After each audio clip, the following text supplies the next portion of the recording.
I told you to get out. Get off this property right now and don't ever come back. He threw his father out of a mansion on a Tuesday afternoon. By Wednesday morning, the mansion had thrown him out. This is the story of how a single push on marble steps cost a young CEO everything he thought he owned and taught him what he actually needed. Sit back and watch how pride in Legos collects its bill, and why sometimes the hardest door to walk through is the one that leads back home. In the heart of Lekki Phase 1, Lagos, where white-pillared estates shine brighter than wisdom, there lived a man named Kelechi Alioma. Everyone called him Ken. At 32 years old, Ken was one of the youngest CEOs in Nigeria's real estate world. He owned Alioma Properties, a company that built luxury towers reaching toward the sky like monuments to ambition. He drove a midnight blue Range Rover Sport, wore Italian shoes that cost more than some people's yearly salary, and dined with governors, bank CEOs, and oil tycoons who called him the future. But behind all his success was a heart that had forgotten where it came from. Ken was proud. He was arrogant. He believed that speed and youth were more valuable than wisdom and experience. Many times he would stand in his corner office on the 15th floor, looking down at Lagos traffic, and smile to himself. "My father built with his hands," he would say. "I build with my mind. His time is over. This is my era." Ken thought he needed no one. He believed nothing could ever humble him. But the elders always say, no matter how high the Iroko tree grows, its roots remain in the ground. And when the ground shifts, even the tallest tree must fall. Many years earlier, 13 years to be exact, Ken had lost his mother, Nkem.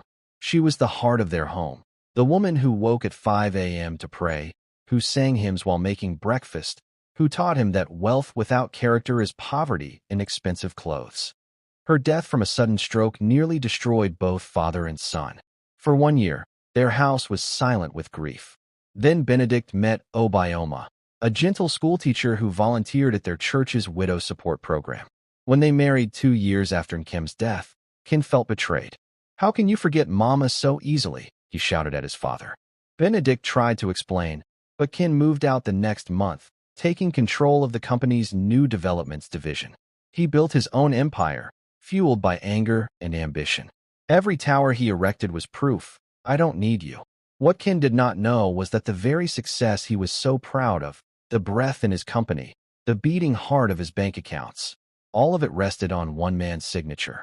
His father's name, his father's guarantee, his father's 41% founding shares. The empire Ken thought he had built alone was actually standing on his father's shoulders. And on one hot Tuesday afternoon, when pride made him shove those shoulders aside, everything would begin to crumble. The man Ken had pushed, literally pushed. On the front steps of his Lekki mansion was not just any old man. Chief Benedict Alioma was 68 years old, gray-bearded, with gentle eyes that had seen both triumph and loss. He wore simple traditional attire, a brown agbada that had been mended twice because cloth is meant to last. Benedict had built Alioma Holdings from nothing, started as a bricklayer's apprentice in 1978, saved enough to buy land in Surulere, built his first duplex in 1983, survived the economic crash, the military governments, the uncertainties. He built schools, hospitals, modest housing estates where families could afford dignity. He trained Ken from age 15, taught him to read blueprints, negotiate with suppliers, respect masons and plumbers because no man builds alone. When Ken turned 28 and demanded full control, Benedict stepped aside. "Let the young man fly," he told Obioma. But he kept his 41% founding shares and his position as personal guarantor on the company's bank facilities, not to control Ken, but to protect him. Now he spent mornings reading his worn leather Bible, afternoons mentoring young builders at the Artisans Institute, and evenings praying for the son who wouldn't answer his calls. Among the staff who witnessed the push, there was a shared whisper. Chief Benedict built this company with his bare hands. He carried cement bags on those same shoulders the young master just shoved. Among Lagos banking circles, there was respect. That old man's word is his bond. If he guarantees it, you can trust it. Among the community, there was love. Chief Benedict never forgot where he came from. Benedict had tried to warn Ken one last time. He had picked up his Bible early that Tuesday morning and told his driver, Musa, "Take me to Lekki. Today." He had prayed all night, asking God for the right words. When he arrived at the white-pillared mansion, he pleaded with his son, "The loans you have taken, 8 billion naira. They are too large for the cash flow your projects generate. This supplier, Otunba Desmond, his invoices don't match reality. Son, I am still the guarantor on those loans. If something goes wrong." But Ken had cut him off. "I don't need your wisdom. I don't need your God. And I don't need you. Get out of my house." And Ken had pushed him. But the elders say, when you push away the very foundation holding you up, do not be surprised when the roof falls on your head. What Ken did not see was the dashcam recording in the driver's car.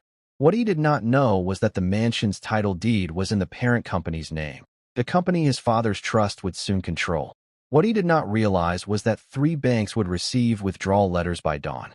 That night, as Ken celebrated with champagne and laughter at a rooftop lounge in Victoria Island, his father sat quietly in a modest flat in Acadia, signing documents.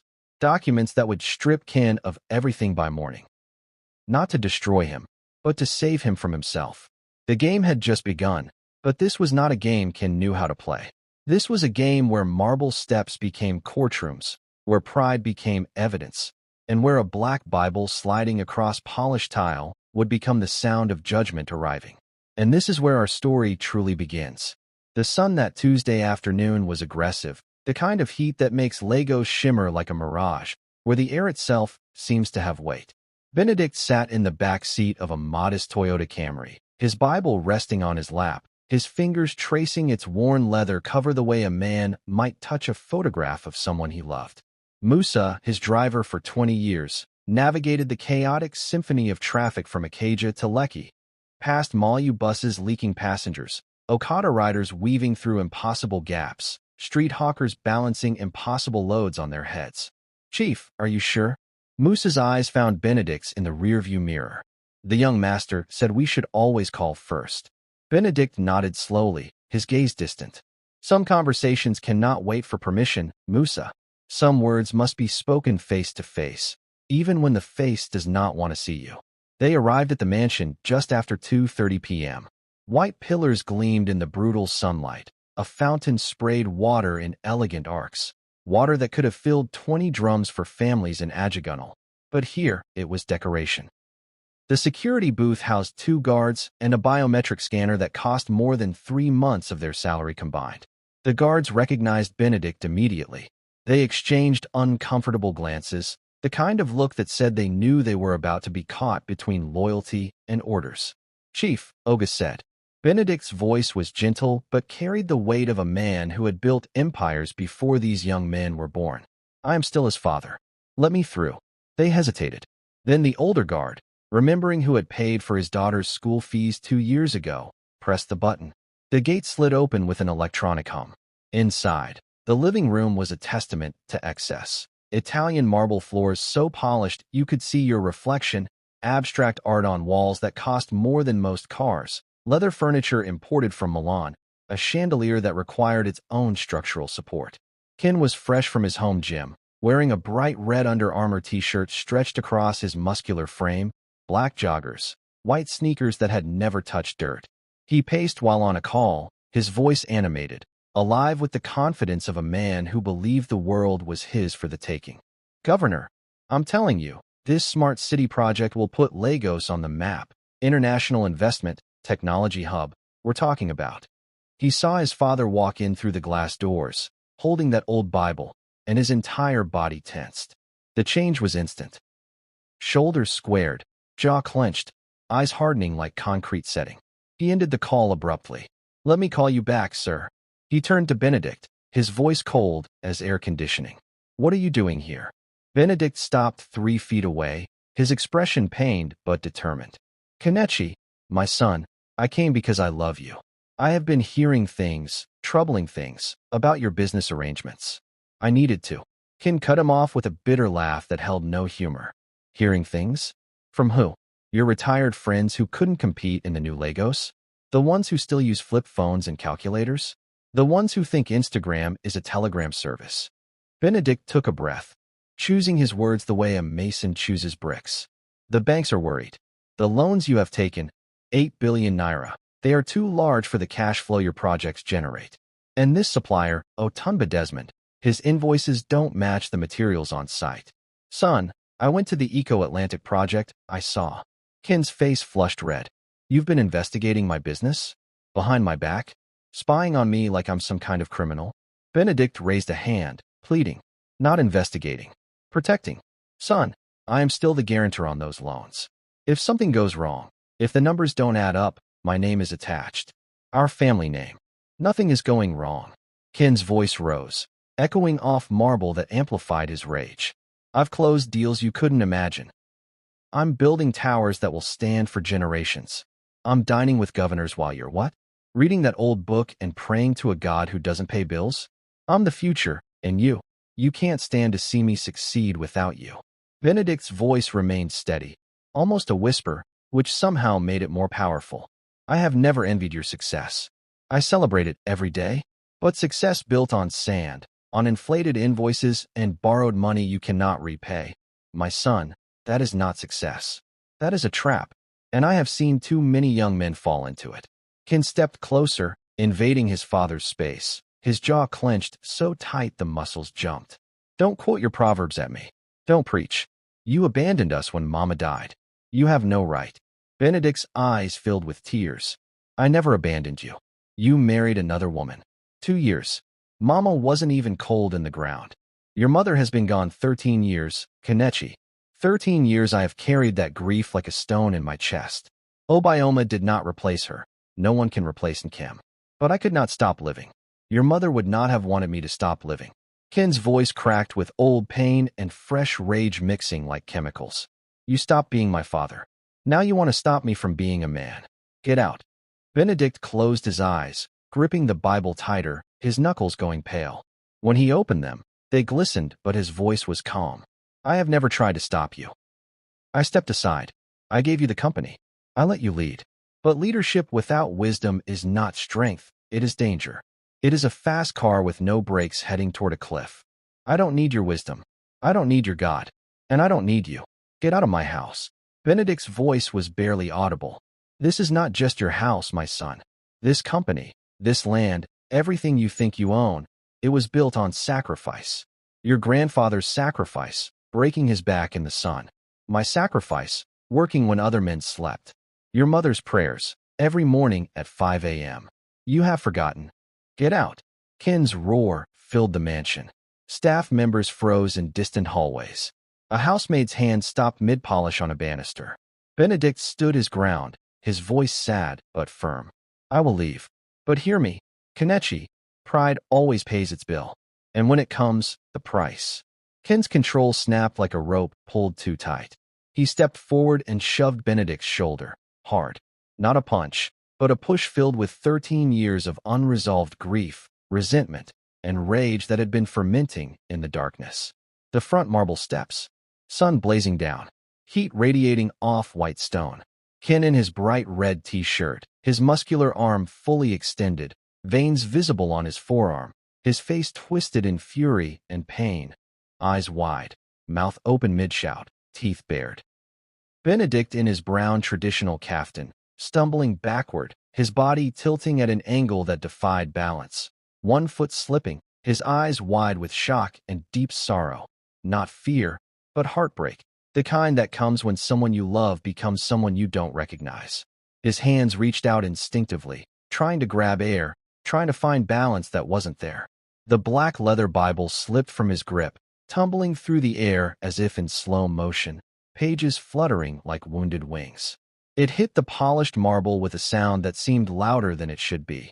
Thwop, the sound of something sacred meeting something cold and unforgiving. The Bible skidded across the floor, its pages fluttering open to Proverbs, stopping near a large potted hibiscus. A housemaid standing in the doorway gasped, her hand covering her mouth. The security guard at the gate turned his head away, unable to watch a son push his father. And there, parked just 15 feet away at an angle that captured everything, sat Moose's Camry, dashcam mounted on the windshield, small red recording lights steady and unblinking, lens pointed directly at the steps. Every angle, every word, every push, time-stamped, saved. Ken's voice was ice, devoid of emotion, the voice of a CEO firing an employee. Security. Escort this man off my property. Effective immediately, Chief Benedict Alioma is no longer welcome in this house. If he returns, call the police. Two guards approached slowly, their faces conflicted, eyes cast downward in shame. One whispered, "Chief, please." Benedict slowly bent down, his knees cracking with the sound of age, and retrieved his Bible. He brushed dust from the cover with trembling fingers, then looked up at his son one final time. His voice was barely a whisper, but it carried like thunder in the distance. "May God forgive you, Kenichi, because right now, I am struggling too." He turned and walked down the steps, each one heavier than the last, his shoulders slightly hunched, his dignity intact, but his heart shattered into pieces. The guards followed at a respectful distance, their footsteps soft on marble that had witnessed everything. Ken stood at the doorway, chest heaving, fists still clenched, watching his father's back disappear through the gate. He felt powerful, victorious, free. He didn't notice Moose's camera. He didn't see the maid's phone recording from inside. He didn't hear the whisper of consequences gathering like thunderclouds on a clear day. He turned and walked back into his mansion, slamming the glass door so hard it rattled in its frame. Outside, Benedict sat in the back of the Camry, his Bible clutched to his chest. Musa started the engine but didn't move, waiting. "Chief." Benedict's voice was steady, but something in it had changed. The gentleness was still there, but underneath it now was something else. "Steele, take me to Barrister Okonkwo's office. Now, at 6:00 p.m., the rooftop lounge called Sky High in Victoria Island was doing what it did best, making people believe they owned Lagos. From this height, the city sprawled below like a kingdom of lights, and the people who could afford the 500,000 Nigerian Nairas bottles felt like royalty surveying their domain. Ken sat with Adana and 4 friends, all dressed in designer labels that screamed money louder than words ever could, laughing over cocktails that glowed with LED ice cubes like liquid neon. "Bro, you finally cut the old man loose," his friend Chitty laughed, clapping Ken's shoulder hard enough to spill champagne. "About time. You've been carrying that weight for too long." Ken nodded, still riding the adrenaline, still feeling the phantom sensation of his father's shoulder giving way under his palm. Sometimes you have to make hard decisions. Business is business. Sentimentality is for people who can't afford to be rational. Adana smiled, her lips glossy under the ambient lighting, her eyes calculating in a way Ken mistook for admiration. She raised her champagne flute, the bubbles catching light like tiny stars. "To men who build their own legacy." To legacy, they chorused, glasses clinking. Under the table, hidden by designer handbag and strategic positioning, Adana's fingers moved across her phone screen. "It's done. He's isolated now. When's the next move?" Ken didn't notice. He was too busy feeling powerful, too drunk on temporary freedom and expensive liquor. By 8 p.m., they were at a nightclub where bass rattled ribcages and strobe lights turned everyone into flickering shadows.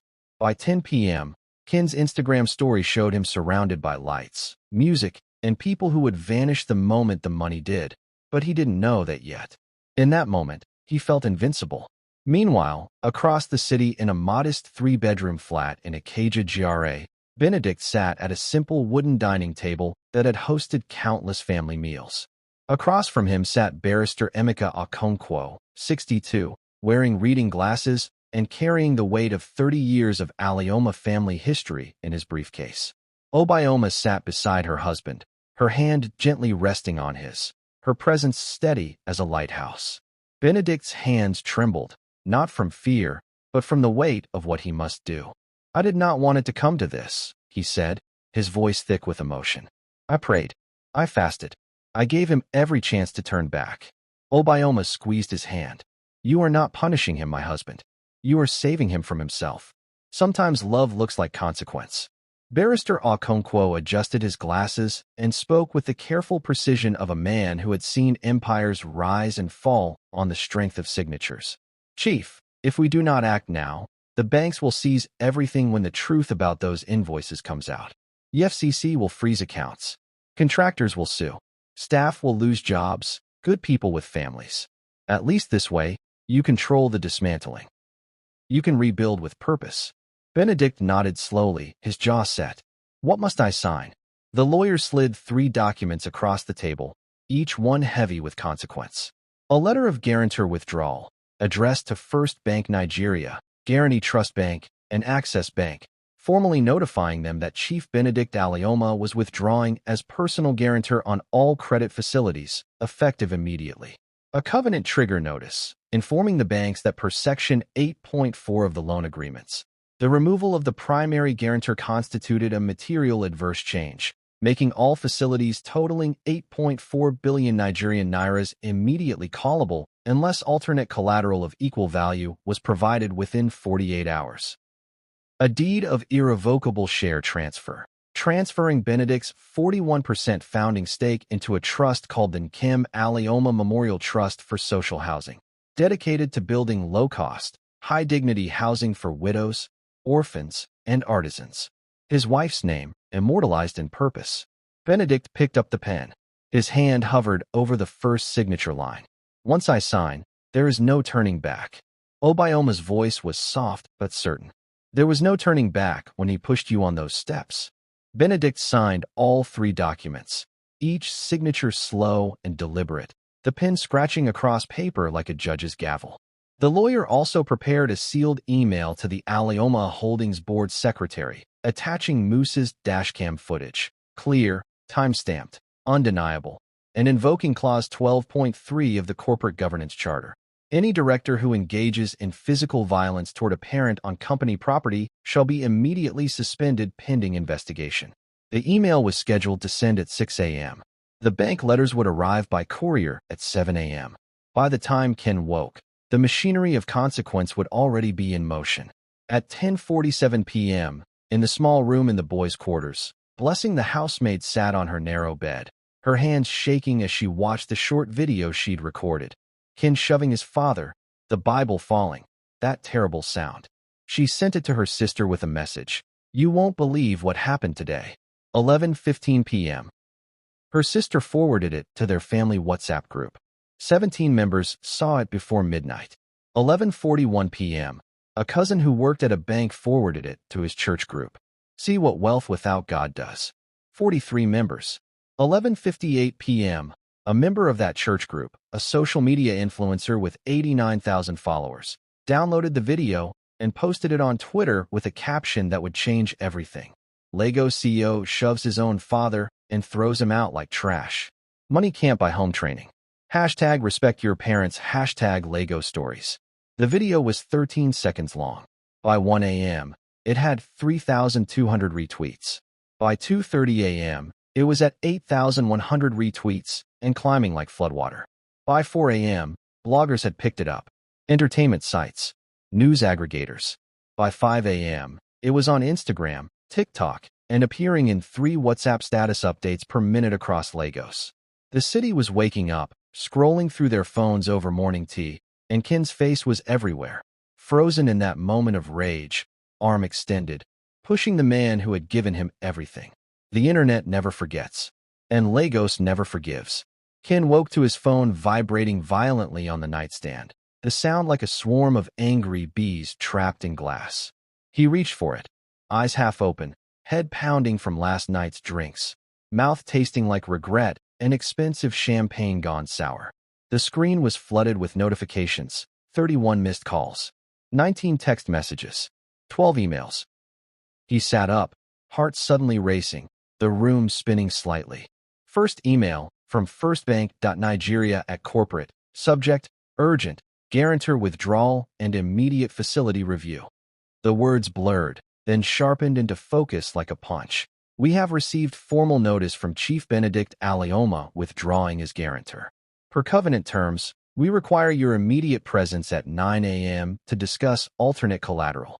Failure to attend will result in account freeze." Ken's throat went dry. Second email, from tbank.compliance, subject, notice of covenant breach, action required. Due to material adverse change in guarantee structure, all facilities are now callable. Meeting required by 10 a.m. Third email, from board secretary at alaumaholdings.com, subject, emergency board session, attendance mandatory. An urgent governance matter has been raised. Your presence is required. Agenda, Clause 12.3 Review. Ken's hands shook. He opened WhatsApp. The family group chat, the one he'd muted months ago, had 247 unread messages. He scrolled up. His stomach dropped like an elevator with cut cables. There was the video, him in that red shirt, his father stumbling, the Bible falling, and the comments underneath, each one a knife. Kenichi, what have you done? This is a disgrace to our family name. Your mother is turning in her grave. His phone rang. Finance manager. Sir, we have a serious problem. At 9 a.m., Ken rushed into First Bank's corporate office in Marina. No shower, wearing yesterday's wrinkled shirt and jeans, eyes bloodshot. The relationship manager who used to laugh at his jokes now sat across a glass table, face professional and cold as marble. Mr. Alioma, your father has formally withdrawn as guarantor. Per Section 8.4, this constitutes a material change. We require alternate collateral valued at 3.2 billion Nigerian nairas, property titles, fixed assets, or cash, by Friday 5 p.m., or we freeze your operating accounts. Ken's voice cracked. You don't understand. This is sabotage. My father is trying to destroy me over a family argument.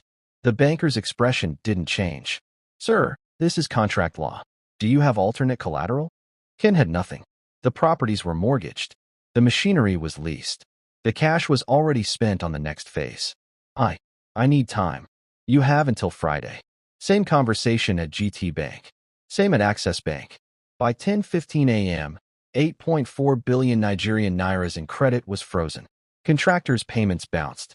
Staff salaries, due Friday, were now uncertain. Ken's empire, built on leverage and his father's name, was suddenly standing on air. At 10:30 a.m., the Alioma Holdings boardroom felt like a courtroom. Retired Justice Okafor, 71 and stern, sat at the head of the table. Ken entered late, tie crooked, sweat on his forehead despite the air conditioning. Mr. Alioma, thank you for joining us. Please sit. The projector hummed to life. The dashcam video played on the white screen. Ken's shove, Benedict's stumble, the Bible's fall, Ken's voice. Throw him out. Silence thick enough to drown in. The board has reviewed footage submitted by a concerned party, as well as Clause 12.3. Physical violence or abuse of a parent on company property triggers automatic suspension. The board has voted 6-1. You are hereby suspended as CEO, effective immediately. Ken's world tilted. You can't do this. I built those projects. You built them with the company's money and your father's guarantee, which no longer exists. Ken stumbled out, the walls closing in. At noon, 2 EFCC officers arrived at the Ikoyi Tower construction site in a white Hilux. We're investigating procurement irregularities related to Desmond Global Ventures. Your company has paid them 427 million Nigerian nairas. Can you provide delivery confirmations? By 1 p.m., the story leaked. EFCC probes Alioma Properties over inflated invoices. Ken tried calling Otumba Desmond. All 3 numbers switched off. He drove to the office address, a serviced office in Lekki. Desmond Global Ventures? They moved out last week. Paid in cash, left no forwarding address. Ken had been played. The special deals were theft dressed in contracts. At 3 p.m., Ken called Adana. Straight to voicemail. Finally, a text. I think we need space. My family is very concerned. Let's talk when things settle. He drove to her Banana Island penthouse. The concierge stopped him. Miss Adana left instructions. You're not on the access list. Ken stood in the lobby, understanding flooding in like cold water. Adana's uncle introduced Desmond. She encouraged him to move fast, cut ties with his father. She wasn't his partner. She was part of the trap. At 6 p.m., Ken drove home, exhausted, needing to collapse into his own bed. He pulled up to the gate. The scanner didn't recognize his fingerprint. Red light. A new security guard approached. Sir, I have instructions. This property is registered under Alioma Holdings Limited. Due to your suspension, access is restricted. Ken's voice rose. This is MY House. Sir, according to the title deed, this is company property. Ken realized. He threw his father out of this mansion on Tuesday afternoon. By Wednesday evening, the mansion had thrown him out through the same door. He sat in his Range Rover, locked out of his own kingdom, and for the first time in years, Ken had nowhere to go. Ken spent the night in his Range Rover, Parked in a 24-hour filling station in Lekki, the leather seats that once felt like luxury now feeling like exile. He scrolled his phone. Twitter was brutal. Karma is real. You reap what you sow. Imagine pushing your own father. His Instagram comments were disabled, but the DMs flooded with mockery, pity, and a few genuine concerns from old friends he'd stopped returning calls to months ago. His mother's relatives called, not to console, but to condemn. Your mother raised you better than this, Kenichi. She is weeping in heaven. By morning, his face was on the cover of 2 tabloids, CEO in Crisis, and The Fall of the Lekki Prince. Contractors began pulling off his sites. The Ikoyi Tower project halted. Cement mixers sat silent. Workers idle, their families wondering about next week's food. Suppliers demanded cash up front, something Ken no longer had. Within 3 days, all 3 major projects were stalled. Ken tried to negotiate, but his calls weren't returned. Without his father's name behind him, he had no leverage. He was just another young man who had risen too fast and fallen faster. On day 4, Barrister Okonkwo called. We need to meet. Quietly. There's a cafe in Acacia. Ken arrived wary, wearing sunglasses indoors like a man hiding from shame. The lawyer was gentle but direct, his voice carrying the weight of decades watching young men make old mistakes. Your father did not do this to destroy you. He did this to save you. If he had not withdrawn his guarantee, the banks would have seized everything when EFCC filed charges. You would have lost the company and faced prosecution. This way, there is a path. Ken's voice was bitter, cracking at the edges. A path? I've lost everything. The lawyer slid a folder across the table. Not everything. Your father has structured a way for you to return, but not as CEO. As a servant. Inside the folder, blueprints for a low-income housing estate in Ajigunal. 500 units. Modest, but dignified. Clean lines. Proper ventilation. Solar panels on every roof. The project was funded by the Nkem Alioma Trust, his mother's name, carrying what his father's hands would build. Your father is offering you a choice. Work for the trust. Manage this project. No salary for the first year. Live in a modest flat on-site. Learn what it means to build for people, not profit. If you complete this, on time, on budget, with integrity, the board will consider reinstating you. Not as CEO, but as a project manager. You will have to rebuild trust, reputation, and character, brick by brick. Ken stared at the blueprints. The same design he'd drawn in university for a housing for the masses competition, before ambition had twisted his vision into glass towers and marble floors. His throat tightened. And if I refuse? Then you are free to try elsewhere. But your name is mud. Your reputation is gone. And without your father's network, no bank, no investor, no governor will touch you. You'll be radioactive.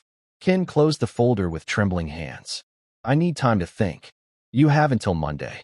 That night, Ken drove aimlessly through Lagos. Past the Lekki mansion he couldn't enter, past the Ikoyi site now covered in EFCC tape, past the Victoria Island office where his nameplate had been removed. He ended up at a bar in Oberland, anonymous among working-class men watching football on a grainy screen, the air thick with smoke and honest sweat. A man next to him, a mechanic with oil-stained hands, struck up conversation. Why you look so sad, Oga? Woman trouble. Ken almost laughed. Something like that. The man ordered another beer. My father used to say, a man who runs from his mistakes runs forever, but a man who faces them walks slowly back home. Ken looked at him. Your father sounds wise. He was. He died fixing a car because I was too proud to listen when he said the jack wasn't steady. I carry that every day. The mechanic paid his bill and left, disappearing into the Lagos night. Ken sat in the noise and smoke, tears finally coming. Not tears of self-pity, but of realization. He hadn't just pushed his father. He'd pushed away every lesson, every warning, every hand reaching out to steady him.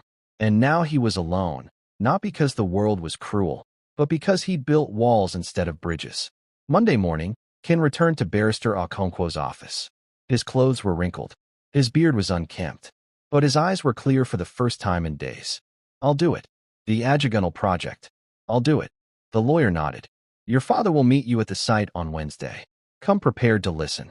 Ajigunal, Lagos mainland, far from the glass towers and champagne brunches of Lekki. Here, streets flooded when it rained. Children played football in alleyways with makeshift goals, and houses leaned against each other like tired friends holding each other up. The project site was a cleared plot, dusty and raw, surrounded by curious neighbors who had seen too many promises turn to dust.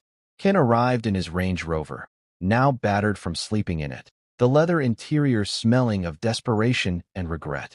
Immediately, he realized the SUV marked him as an outsider, a rich boy playing in poverty. Workers stared.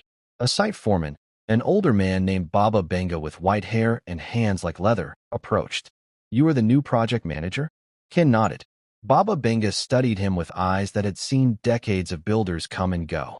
"I worked with your father in 1989, building the first Surrealist estate. He carried sand with us. Will you?" Ken's first week was brutal. He was assigned to monitor material deliveries: cement, iron rods, sand, gravel. Every supplier had to be verified, every invoice cross-checked against market rates. No special deals. No shortcuts. When a supplier tried to deliver substandard cement, Ken almost missed it. Baba Benga tested it with water. "See? It clumps. This would crack in 6 months.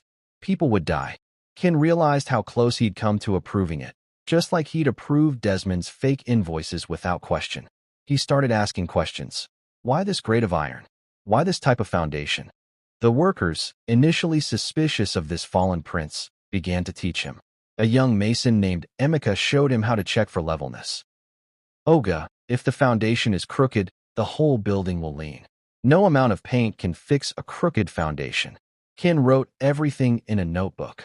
Lessons his father had tried to teach him years ago, lessons he'd ignored because he thought Google and ambition were enough.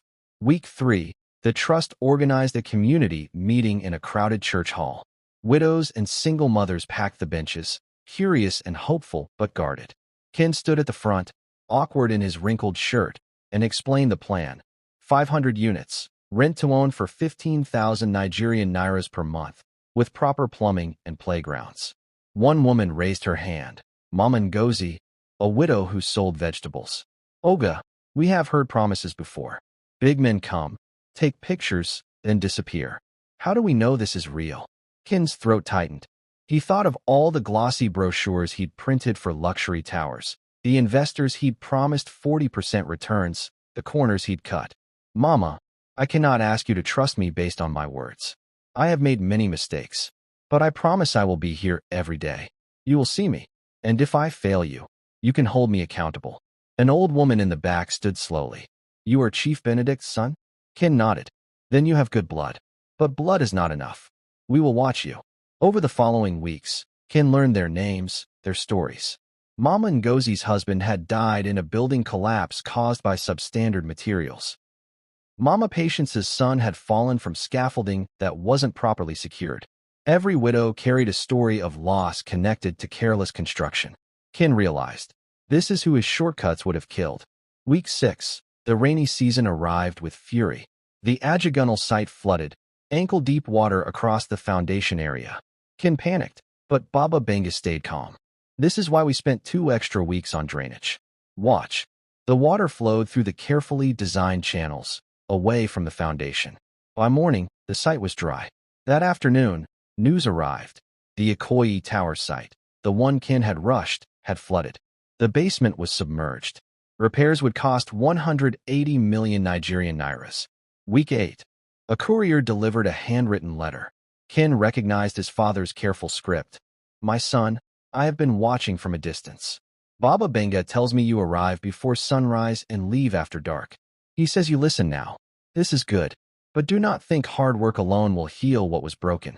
Redemption is not one conversation. It is 100 small repairs. Keep building. With love and prayers, your father." Ken folded the letter carefully and placed it in his mother's old Bible, which Obioma had quietly given him. That night, he read the parable of the prodigal son and wept. Week 12, the first 20 units were complete. Simple but solid, 2 bedrooms, bright yellow walls, windows with mosquito nets. Ken stood aside as Benedict handed keys to the first widow. Mama Ngozi received hers, trembling. She opened the door, touched the walls as if they might vanish, then turned to Ken, tears streaming. "God bless you. My children will sleep safe tonight. Ken's voice cracked. It is not me, Mama. It is. He looked at his father. Benedict's eyes were gentle but firm. Ken corrected himself. It is God's grace, and many hands working together. That evening, Benedict approached Ken for the first time in months. They stood side by side, watching children play. Benedict spoke quietly. You are learning, my son. But learning is not the same as arriving. There is still much road ahead. Ken nodded. I know, but for the first time, I want to walk it. Benedict placed a hand on Ken's shoulder, the first touch since the push, and Ken did not pull away. Ken took the bus from Ajagunal to Victoria Island on a Wednesday morning, pressed between a woman selling frozen fish and a student clutching textbooks. His Range Rover had been repossessed 4 months ago.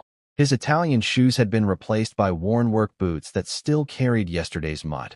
The journey took 2 hours through Lagos traffic, enough time to rehearse what he might say, though he suspected no words would be adequate. The Alaoma Holdings Tower gleamed in morning sun, 15 floors of glass and ambition. Security recognized him, but hesitated before allowing access. The elevator ride felt longer than it used to. The boardroom. Mahogany table, leather chairs, floor-to-ceiling windows framing the Lagos skyline. Felt like visiting a museum of someone else's life. Retired Justice Okafor sat at the head of the table, flanked by 5 board members Ken had once commanded.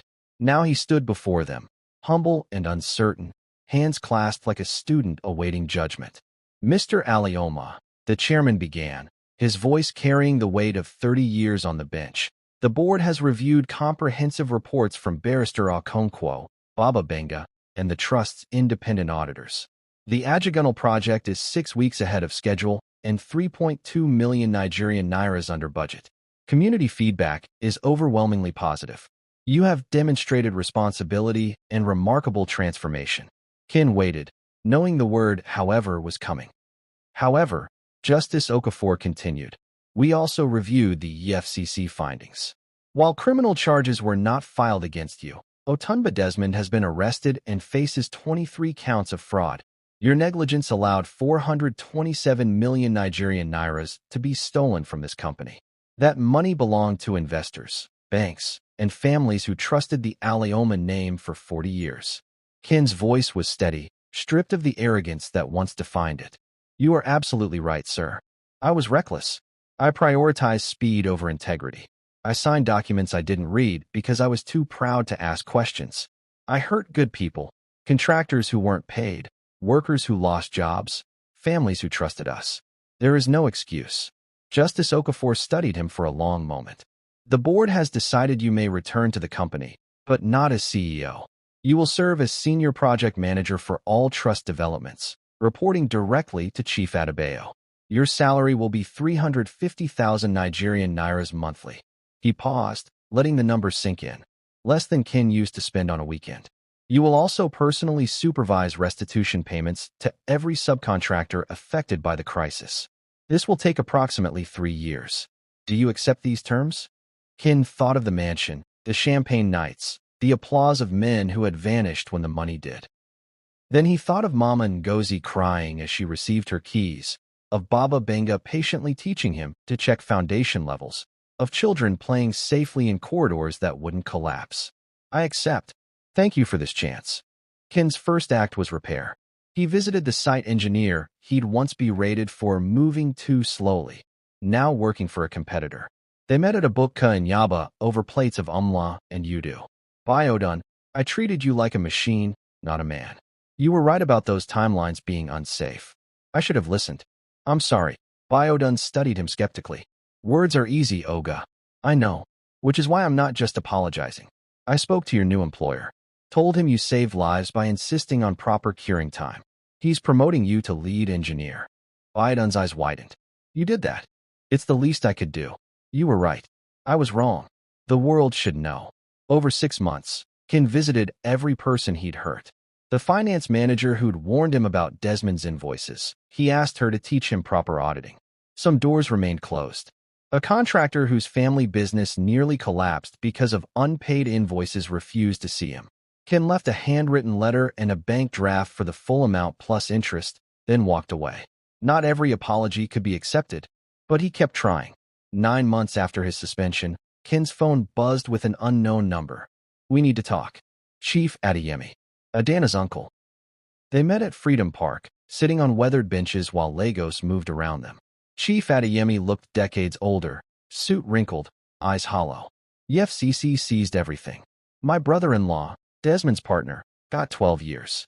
My daughter fled to London." He paused. "I came to say I'm sorry. We saw you as a mark. Young, ambitious, disconnected from wisdom. We thought we could drain the company and disappear." Ken's jaw tightened, but he didn't explode. The old Ken would have. "Why tell me now? My wife is dying. Cancer. Last week, she asked me, 'What will you leave our children? Money or a clean name?' I have neither now, but I can at least confess." Ken looked at this man who'd helped destroy him and felt something unexpected. Pity. "I forgive you, sir. Not because you deserve it, but because carrying anger is a burden I can no longer afford." Chief Adeyemi stared, shocked, then walked away with shoulders shaking. 1 year to the day after the push, Ken's phone chimed. "Come home for dinner. 6 p.m. Please. Papa." His heart hammered as the bus crawled through Lekki traffic. He walked the final stretch, each step heavy with memory. The white pillars, the fountain, the marble steps where everything had shattered. A new guard opened the gate. "Mr. Kenichi, welcome." Ken climbed those steps slowly, each one a ghost. His mother laughing here, his father teaching him to ride a bicycle in this driveway, and that terrible afternoon when pride had made him push away love. The door opened. Obioma stood there, eyes gentle. "Come in, my son." Inside smelled like jollof rice and fried plantain, his mother's favorite meal. Benedict sat at the dining table, his black Bible resting beside his plate. He stood slowly as Ken entered. They looked at each other across distance measured not in meters, but in months of silence, discipline, and slow transformation. Ken dropped to his knees on the same marble floor where his father's Bible had fallen. "Papa, I am sorry. I dishonored you. I dishonored Mama's memory. I don't deserve forgiveness, but I'm begging for it." Benedict's eyes filled. He walked to his son, joints cracking, and knelt beside him, pulling him into an embrace that smelled of old spice and grace. "Kenichi, my son, I forgave you the moment you pushed me. A father's love does not keep accounts." They wept together, 13 years of distance, 1 year of discipline, and finally, the beginning of healing. Obioma watched from the doorway, whispering prayers of gratitude. Over dinner, they shared stories. Benedict spoke of watching Ken work from a distance, heart swelling with pride. Ken talked about lessons learned in mud and rain. After the meal, Benedict led Ken to his old bedroom, unchanged, preserved. On the desk sat Ken's university project, the Housing for the Masses design, framed. "I kept this because I always knew the boy who drew this was still inside the man who lost his way." Ken touched the frame, voice breaking. "I want to be that boy again, Papa. Not the age, but the heart." Then you are already on the path. 18 months after the push, 500 families called Ajagunal home. At the dedication ceremony, Mama Ngozi's daughter read, "Before this place, we lived in fear. Now we live in hope." Ken stood at the back in work boots and a simple shirt, watching a young widow receive her keys, watching children run through corridors built with patience and integrity. Benedict leaned on his cane beside him. "The board approved your reinstatement as projects director. You'll oversee all trust developments. What about the luxury towers? Chief Adebayo handles those. But you, my son, have found your calling. You build for people who have nothing. That is a higher tower than any in Ikoyi." Ken looked at his father, truly saw him. "Papa, will you teach me again? Not just building, but everything. How to lead with wisdom. How to be the man Mama would be proud of." Benedict's voice broke. "My son, nothing would honor me more." As sunset painted Lagos orange and purple, they walked to the car. Benedict pulled out the black leather Bible and handed it to Ken. "Your mother gave this to me on our wedding day. Read the inscription. In Kim's elegant script, 'To my beloved Benedict, may this book guide you when I cannot. And may you pass its wisdom to our son, so that even when we are gone, truth remains. With all my love, Kim." Ken's hands trembled. "Papa, I can't." Benedict closed Ken's fingers around it. "It is ours. One day, you'll pass it to your son, not as a relic, but as a living guide. That is legacy, Kenichi, not in buildings, but in hearts that remember how to bend before they break. They stood together on a different doorstep now, not marble, but freshly painted concrete. Not a mansion, but a corridor where widows had found home. Ken understood. The door his father opened wasn't the one he was thrown out of. It was the one he was invited back through. Not because he deserved it, but because love does not measure worth by success. It measures it by return. Father and son walked toward the car, the Bible between them, the Lego sky vast and forgiving. And somewhere in the distance, a child's laughter echoing through corridors built not for profit, but for people, the truest tower any man can build.